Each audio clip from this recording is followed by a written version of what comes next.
Okay. Before we commence, let's take a few moments to worship the Supreme One, the Infinite Compassionate One, the Sublime One, the Supreme Buddha. To do this, can I ask you to all be upstanding and recite the Namaskara with me. Namo tassa bhagavato arahato samma sambuddhassa. Namo tassa bhagavato arahato samma sambuddhassa. Namo tassa bhagavato arahato samma sambuddhassa. Okay, you may now be seated. Okay, before we commence, before we inaugurate, let's take a few moments to make a firm determination with me. May the qualities of the great Arhats, whose every footstep were a blessing to the world, may each of these qualities be instilled in my heart, be instilled in my life, and through this, may I also become one of the great Arhats. May I also become an Arhat and attain the supreme bliss of Nibbana. By making such a determination, let's begin. Today, I'm very fortunate to be retelling a story about the half-sister of the Buddha. Her name was Nandā, but she had many names. She had names like Rupananda, Sundarinanda, Janapada Kalyani, so many names, and I'll tell you why later. But I feel like this story shows how blood is thicker than water, how family matters, how family is your responsibility, no matter who you are, whether you're a monk, whether you're a nun, whether you're a lay person, whether you're a Sotapanna, or even attain the state of Arhathood. Family is responsibility. Right, so to begin, let's go back in time 100,000 eons. Back to the time of the Buddha Padamuttara, where our Nanda, or Sundarinanda, was a daughter of a millionaire. And back in those times, money means luxury. Luxury means she can have whatever she wants, whenever she wants. And she was the only daughter.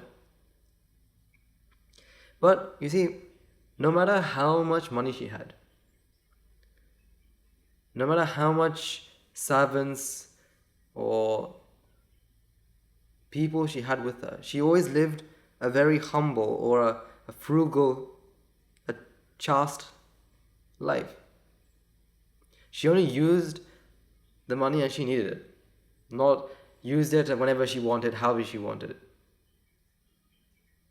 She lived a very humble life. And of course, she lived a life where she grew up with the Dharma.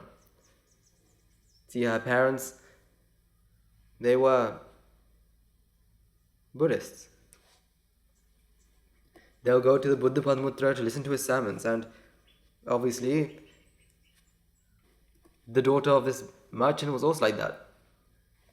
She would go to the temple and listen to these sermons and all this. Very often, very frequently. But one day was a very special day for her. That day, she also went to the temple, dressed in white, carrying flowers and like her normal routine. But that day, after the sermon concluded, the Buddha Padamuttara, addressed the audience and said, "The foremost among nuns who practice meditation,"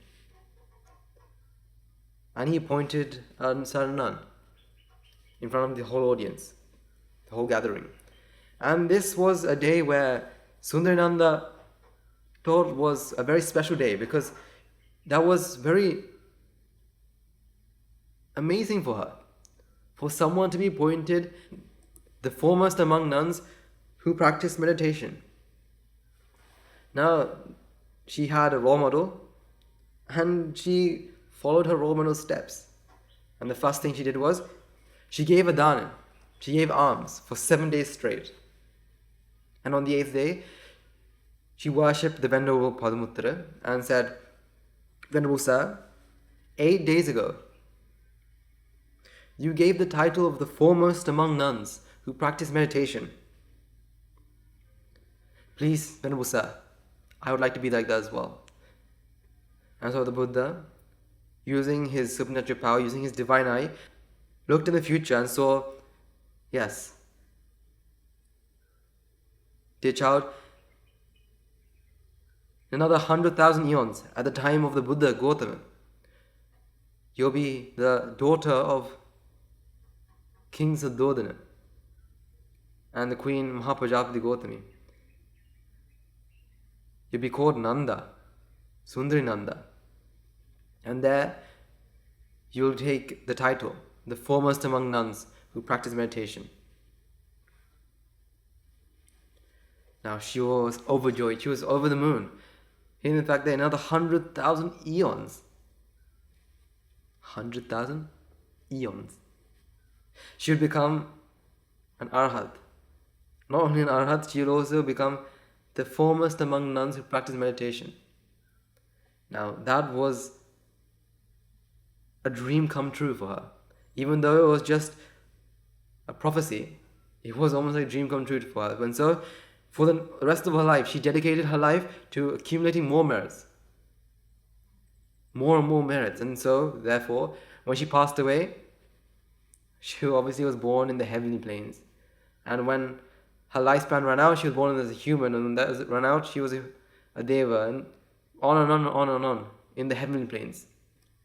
And whenever she was a human, she was a queen who lived in luxury, or a princess, a wife of a rich baron. And each and every time she was extremely beautiful. And she went on and on until she was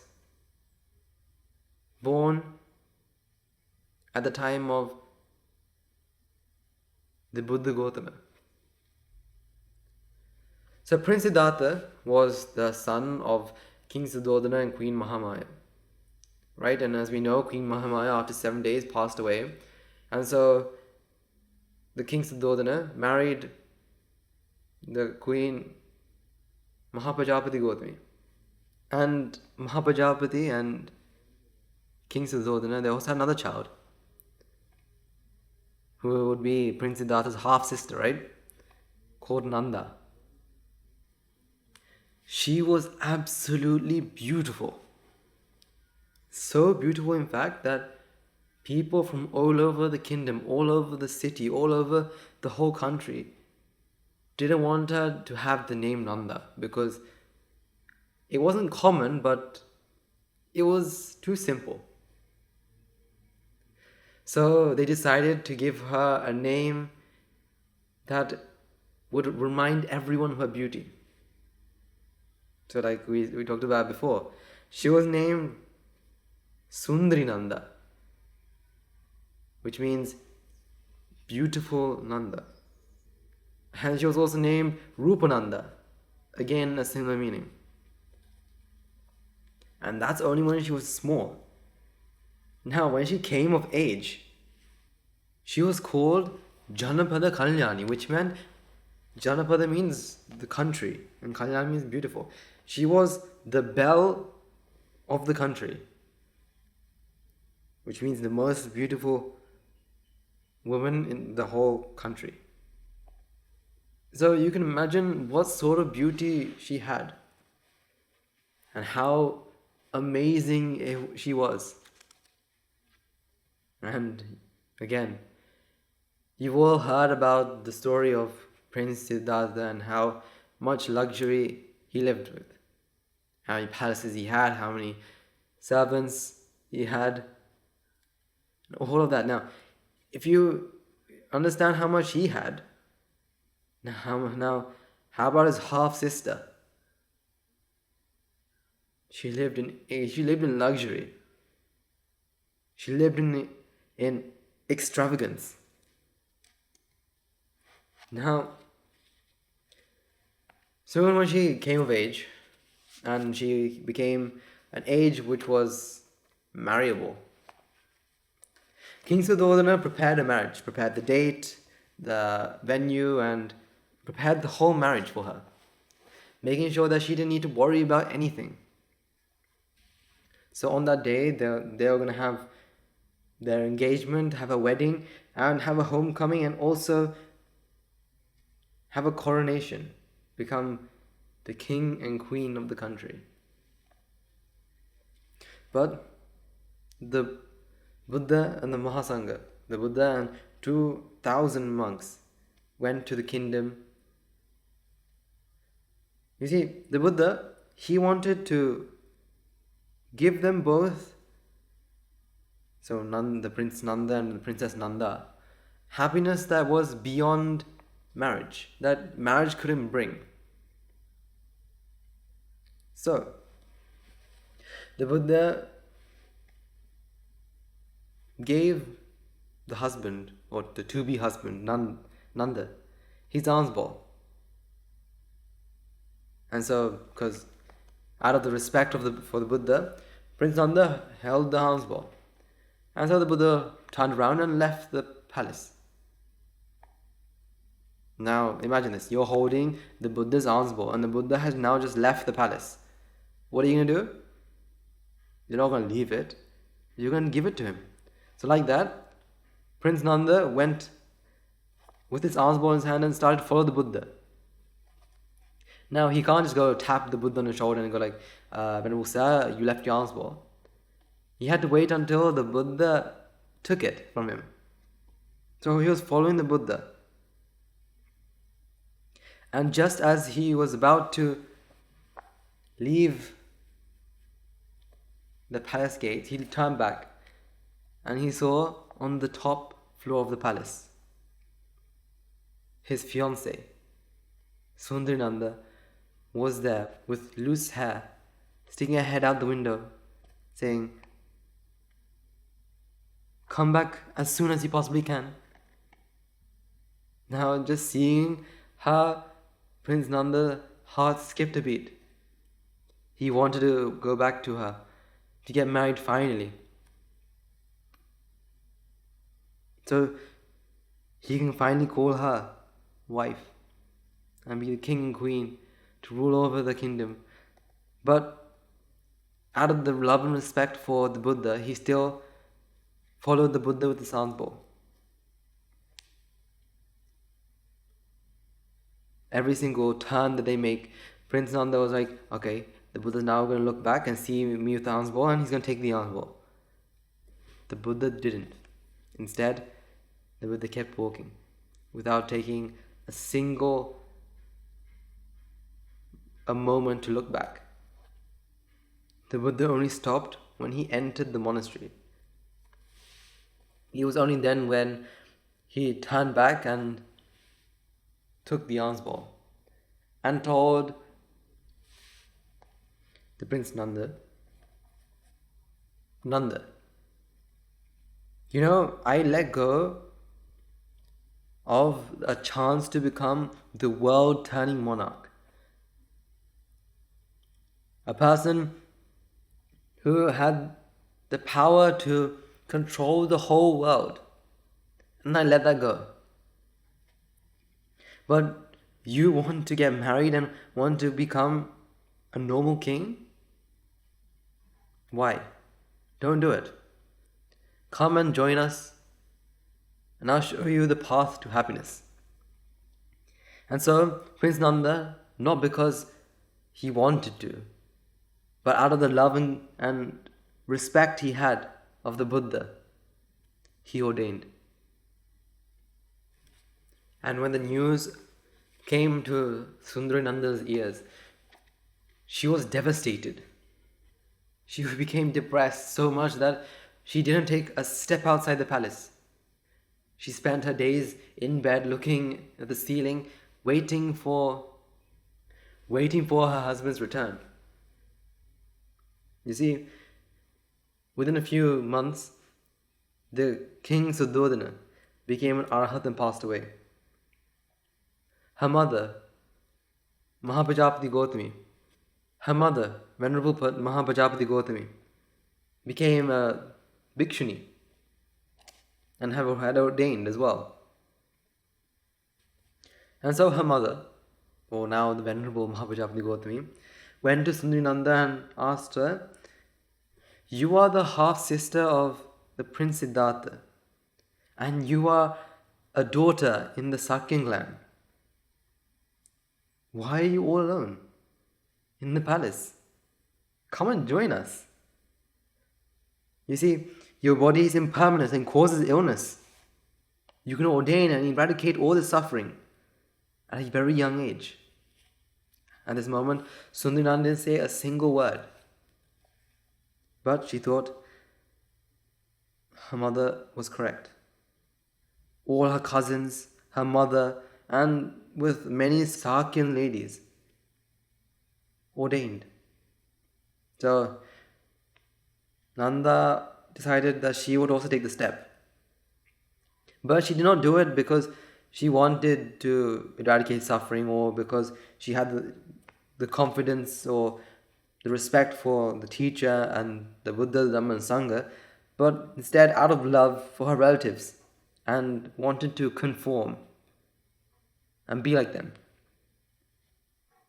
But even though her body was ordained, or she was physically ordained, so she wore robes and had a bald head, mentally she wasn't. Mentally she didn't do anything that she should have done as a nun. So when she was asked to meditate, she instead went and leaned against the wall and started daydreaming. Her thoughts were mainly about the life she's missing with her beautiful, her handsome prince. On the day of their marriage, they got separated. They weren't able to spend a single moment married.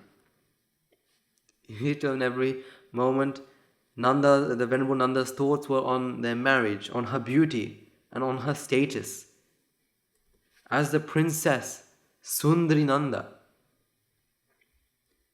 And so she didn't meditate, she didn't listen to the Dharma, she didn't do any of this. And she knew that if she went to the Buddha would scold her or would tell her off. And the Buddha would say something about my body to make me feel repulsive towards it. I don't want to listen to him. I don't want to listen to him correcting my ways. And so she made every single effort to avoid him. So when each of the bhikshunis went to the Buddha to listen to a sermon, she would stay behind and say, "I have to do a bit of chores." Eventually it became so obvious that the bhikshunis didn't even ask her. But one day, early one morning, there were people wearing white clothes, holding white flowers, going to the Jetavana monastery. Now seeing this was a sight.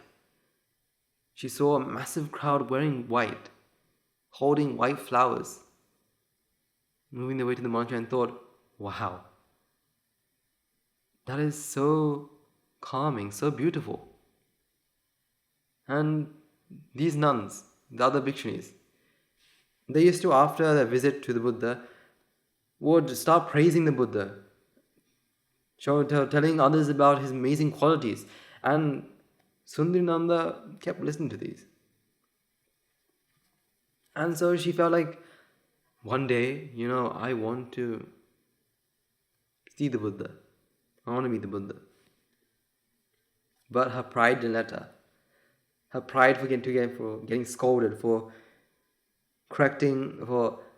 the great one to correct her ways.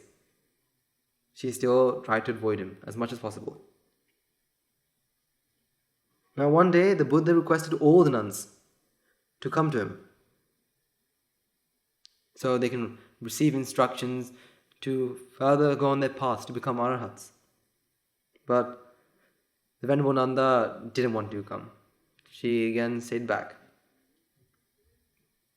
And so the Buddha saw that she didn't come. And so the Buddha could have just left her and gone like, No. She didn't come, so I don't need to preach to her. But you see, the Buddha has a responsibility towards his family. You see, blood is always thicker than water. The bond that connects mothers to their children, siblings to each other, are bonds of duty. So the Buddha has a duty to Venerable Nanda. That's why he called all the nuns. He had no other reason. He called all the nuns so he's able to preach to Venerable Nanda and solve her problems. So when she didn't come, obviously the Buddha gave an invitation especially to her. Now the Buddha had asked her to come, and so she couldn't say no. So reluctantly she went to the monastery. There, the Buddha addressed her and started to preach her good qualities, all the merits she's done and all this, and each and every word she hears, she feels delighted to hear all this. And it made her very joyful. And the talk motivated her, uplifted her, inspired her. And so she was becoming ready to accept his teachings. But you see, the Buddha knew that she wasn't ready yet.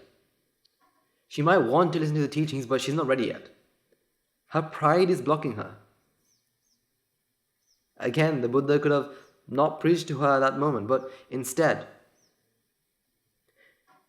he performed a miracle, or he performed one of his supernatural powers. A similar one that he did to the Venerable Kema. So the Buddha thought, after seeing her, thought that a thorn can only be taken out by a thorn. If you've had a splinter before, you can only take a splinter out by using another sharp object, like a splinter or a needle, to take the splinter out. Like that, the Buddha thought that a thorn can only be taken out by a thorn. And Sundari Nanda or Rupananda is very attached to her body and very proud of her beauty. So therefore, I must take the pride and attachment out of her through beauty. Using his supernatural powers, he conjured a very beautiful young lady, about the age of 16, to be seated next to him, fanning him. Now, this young girl was only visible to the Venerable Nanda and to no one else. Now, this young girl was the idol of beauty. And so Rupananda compared herself to this young girl and thought, she is a beautiful swan compared to me. She is a beautiful swan and I'm like the ugly duckling. And so every few moments she would look at the beautiful young girl and look at herself and compare and compare and compare. And then she compared once more and saw that this girl had grown to the age of 20 in a flash. And so every time she looked at this figure, she saw that this girl was growing older and older. So slowly this girl turned into a grown-up lady. So at the age of 20, 25, and then to middle age, and then slowly her skin starts to wrinkle and veins start to pop up. And she has become an old lady, and finally a very, very old lady. And just seeing this, she was coming to the realization of the truth of her body. And her attachment to the body started to diminish, started to subdue. And meanwhile, the figure started to turn very old, to an old, decrepit lady, and no longer can fan the Buddha, collapsed onto the floor. and could do nothing else but just roll. Finally, this figure died. And then her body started to bloat. Pus and maggots started to pour out her body. And having seen all this, the Venerable Nanda started to ponder, started to contemplate, thinking that this young girl had grown old and decrepit and died before my very eyes. In the same way will my body be like this. It will grow old, become ugly, decay, and I will die, and like this my body will bloat. And pus and maggots will pour out of it. I will be subject to disease. I will be subject to all of that, and I will also die. One day, I will turn into a sack of bones too. My beautiful neck, my ears, my waist, my face will be the same as this woman in front of me. At this moment, the Buddha started to preach the Asubha meditation. Started to preach in a way that she could penetrate the Four Noble Truths completely. And at that moment, she became Sotapanna. And so she started to practice and practice and practice and practice. And then the Buddha started to preach further. A Dhammapada Gata, which says, Attinam Nagarang Katan, Mansalohita Lepanam, Yatta Jaracha Machucha, Manumakkocha Oito. Which meant the body, or the city, and so it's called, is made of bones, plastered with flesh and blood. Herein are stored decay, death, and by this, conceit and distraction. Herein is Dhammapada. And after a lot of contemplation, day in, day out, day and night, she became an arhat. And so, as she dreamt a long, long time ago, 100,000 eons ago, back in samsara, she became an arhat. And the Buddha addressed the gathering and said, the foremost among nuns who practiced meditation is my daughter, Nandā. You see, she practiced and she stayed in the jhanas. She enjoyed staying in the jhanas after she became an arhat. And so the Buddha gave her the title. And so in her Theri Gatha, she states, as is this, so was that. As is that, so this will be.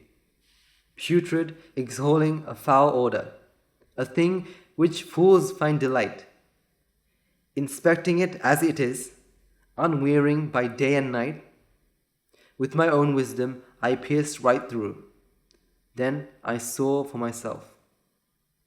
As I dwelt ever heedful, dissecting it with methodological thought, I saw this body as it really is, both inside and outside too. Then I became disenchanted with the body. My inward attachment faded away. Being diligent and detached at heart, I live at peace, fully quenched. You see, the Venerable Nandā was extremely sad, depressed. She may have had depression. Who knows? When her handsome prince, her Prince Charming, Prince Nandā, left her, she was extremely sad. She wanted to be the happiest woman alive. Because back in that time, being married was a dream. Every young girl dreamt of it. And on the day of her marriage, he was taken away. She wanted to be the happiest person in life. And so the Buddha gave her something that was permanent. Permanent happiness. A happiness without condition, an unconditional happiness. Now, that was the gift. The Buddha had duty towards his sister. Just because he became the Buddha doesn't mean his relationships between his mother, father, wife, sister, siblings disappear. Disappear. You see, just because he became the Buddha doesn't mean that all of his responsibilities disappear.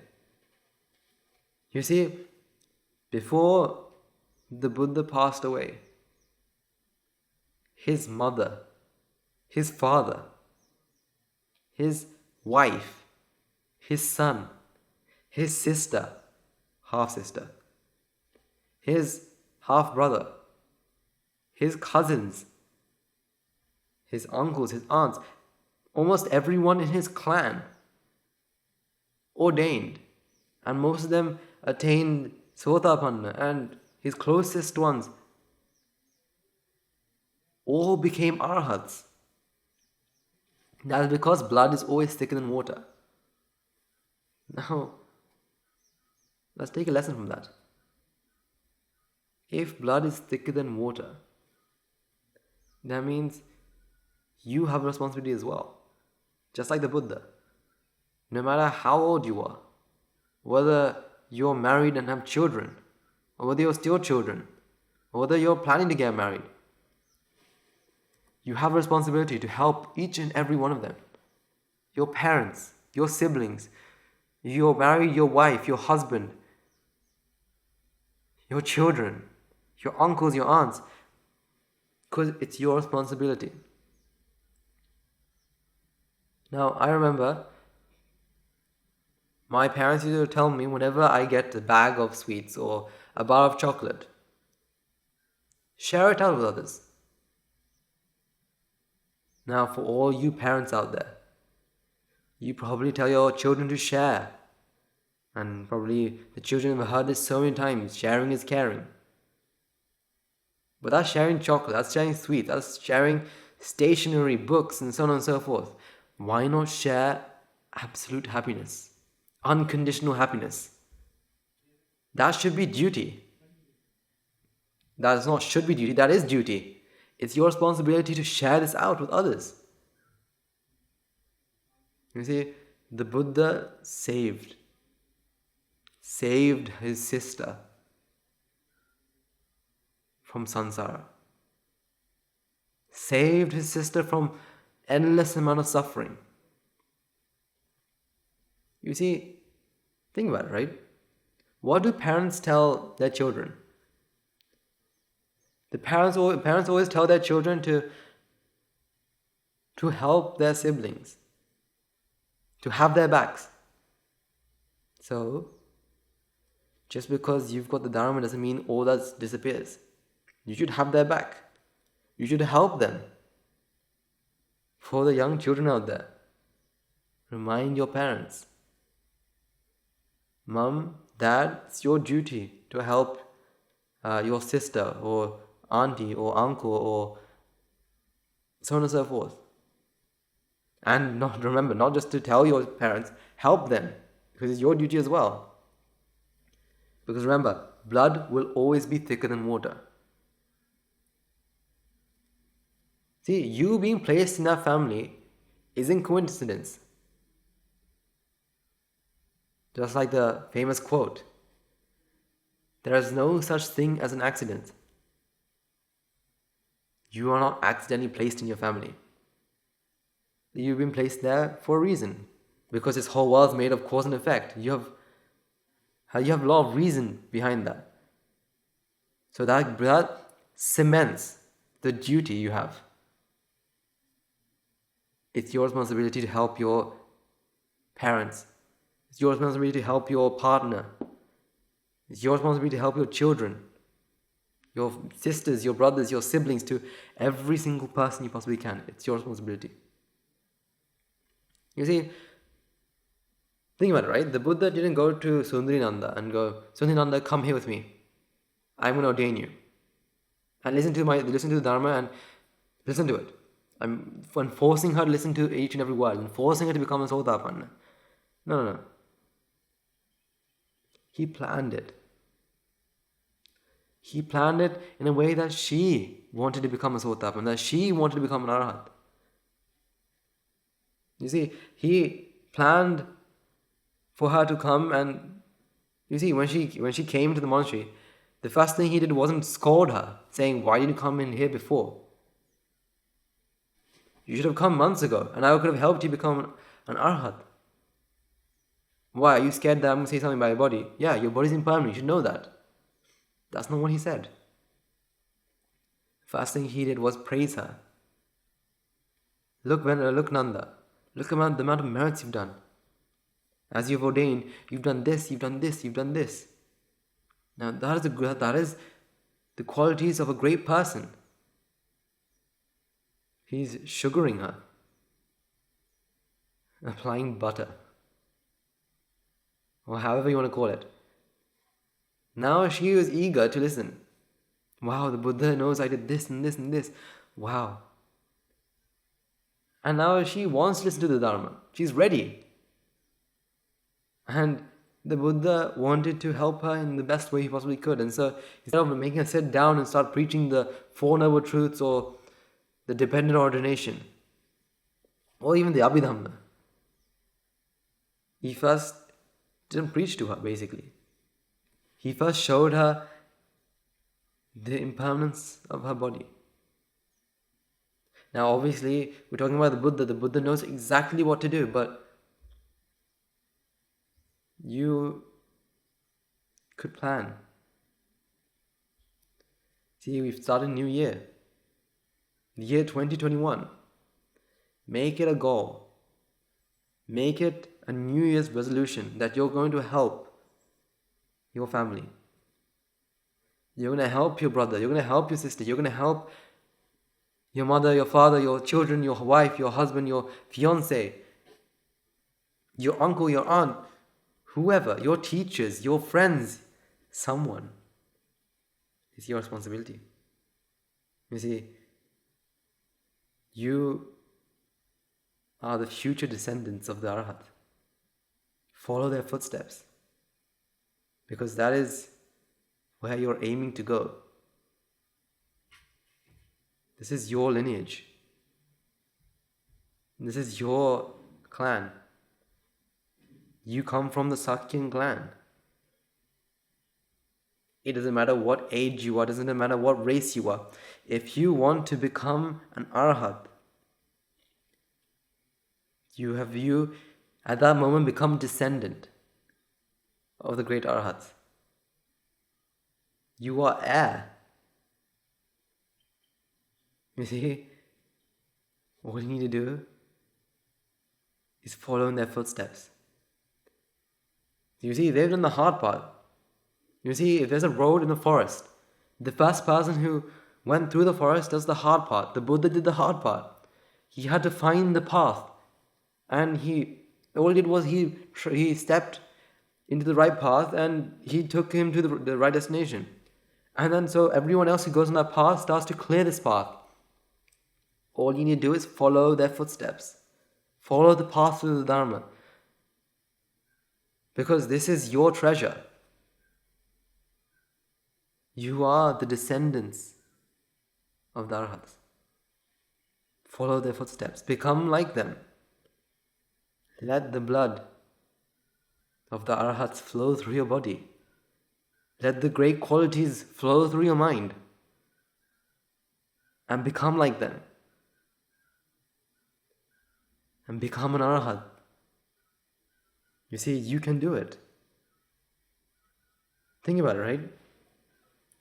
There be many people, male, female, it doesn't matter, who spends many hours in front of the mirror doing your hair, makeup, staring at yourself in front of the mirror.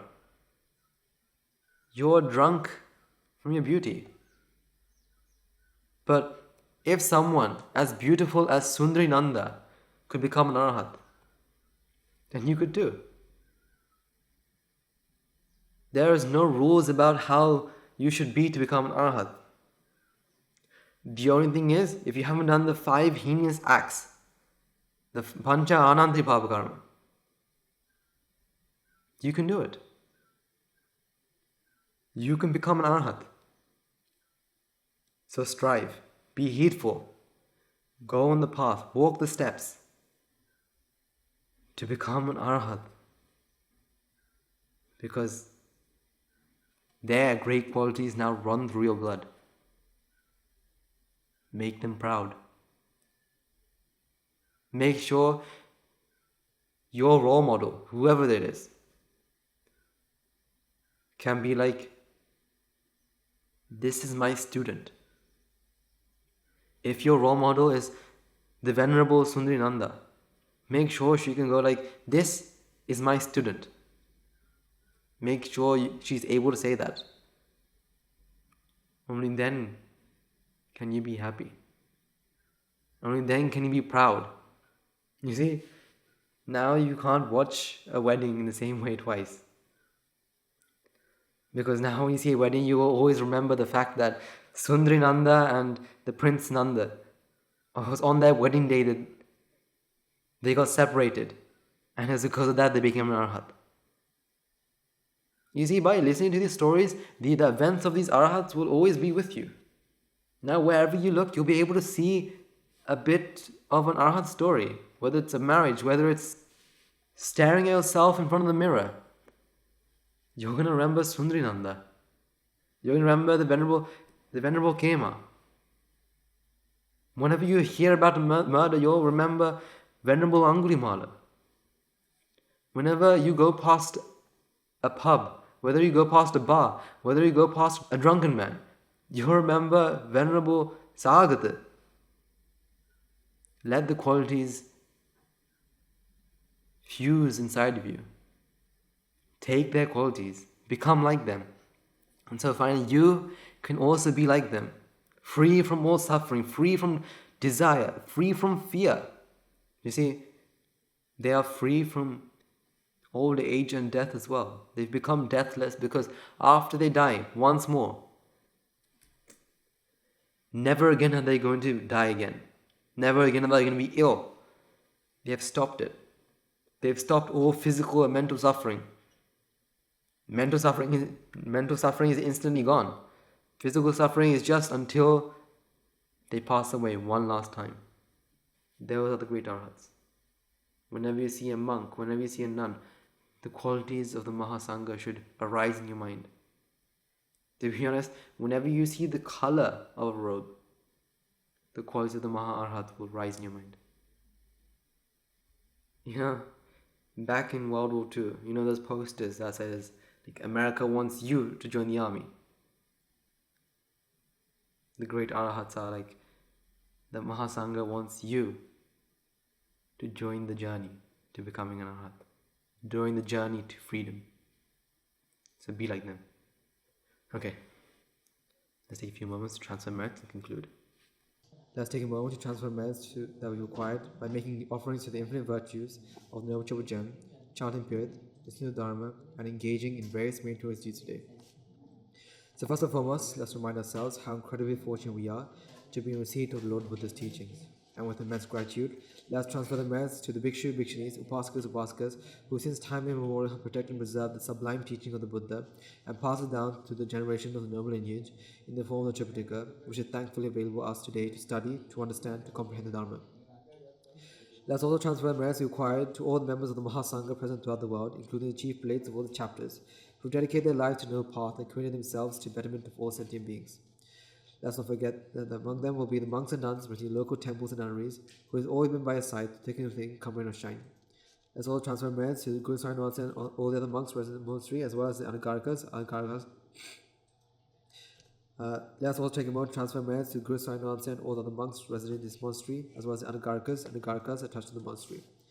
Let's all take a moment to transfer merits and express our gratitude to those who make great efforts to disseminate the teachings of the Buddha, be that by transliterating these sermons, sharing them out with others, inviting others to join them.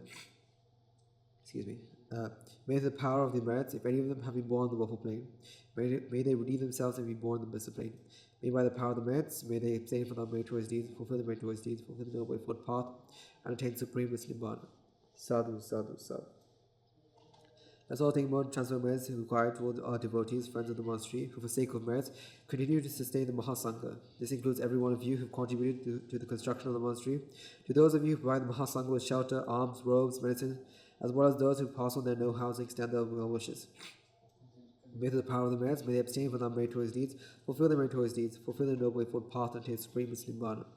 Sadhu, sadhu, sadhu. Let us also take a moment to transfer merits to our mothers, fathers, husbands and wives, brothers and sisters, sons and daughters, grandparents, uncles, aunts, cousins, nephews, nieces, our elders, friends and acquaintances, employers, employees, and all those who have helped us, support, assist us in any way, shape, or form. By the power of the merits, may they be healed of any physical and mental ailments. May they overcome any obstacles in their spiritual progress. May they abstain from unmeritorious deeds, fulfill their meritorious deeds, fulfill their way-forward path, and attain supreme Nibbana. Sadhu, sadhu, sadhu. Let's also take a moment to transfer merits to devas, brahmanas, spirits, demons, primarily the Sakra Deva, as well as the numerous gods and deities who have courage to protect and fulfill the Sambhula Sasana. Let's also take a moment to transfer merits to our guardian deities who keep a watchful eye over us, keep us out of harm's way. May through the power of these merits, may they prosper in divine power and wisdom. May they abstain from unmeritorious deeds, fulfill the meritorious deeds, fulfill the noble eightfold path, and attain supreme Nibbana. Sadhu, sadhu, sadhu. Let's also take a moment to transfer merits to our ancestors who predeceased us, to all those who have been our friends, family, acquaintances in this infinitely long journey samsara, and to those who have helped us, support, assist us in any way, shape, or form. Let's transfer these merits. Let us also transfer the merits to the members of the armed forces as well as the police force who have sacrificed their lives to protect the peace and harmony of our nation.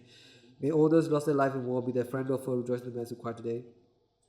Let's also transfer merits to all those who lost their lives in natural calamities such as tsunamis, earthquakes, landslides, pandemics, reminding ourselves that among them will be those who have been our friends and family to us in this long journey in samsara.